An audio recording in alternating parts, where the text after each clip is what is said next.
Hello friends, எல்லாருக்கும் வணக்கம். இன்றைக்கி என்ன வீடியோ அப்படின்னு சொல்லிட்டு பார்த்தீங்கன்னா, 1/2 கேஜி ஆர்டர் வந்து திருப்பூர்லேருந்து ஒருத்தவங்க வந்திருந்தாங்க. ஸோ அவங்களுக்கு வந்து கொடுத்து விட்றதுக்காக இது வந்து கொஞ்சம் அர்ஜென்ட்டாக வந்து செஞ்சேன். பட் ஆனால் இது செஞ்சுட்ருக்கும்போது இடையில வந்து பவர் கட் அப்படி இப்படின்னு ரொம்ப டிலே ஆயிடுச்சு.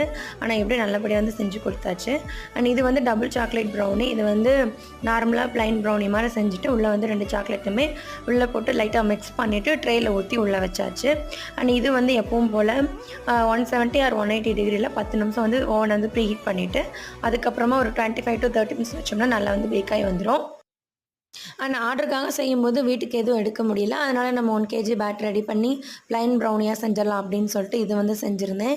ஸோ அது வந்து டபுள் சாக்லேட் ப்ரௌனி, இது வந்து ப்ளைன் ப்ரௌனி. அண்ட் அந்த 1/2 கேஜி வந்துட்டு 1/2 கேஜி கரெக்டாக வரல. 578 கிராம் வந்துச்சு. நான் கட் பண்ண அப்படியே கொடுத்து விட்டேன். அண்ட் இது வந்துட்டு 1 கேஜி வந்து ஒரு 750 கிராம் வந்துச்சு. ஸோ ஆர்டர் அதிகமாக வரல அப்படிங்கிறதுனால நம்ம 1 கேஜி மெஷர்மெண்ட் போடும்போது எனக்கு வந்து 750 வந்துச்சு.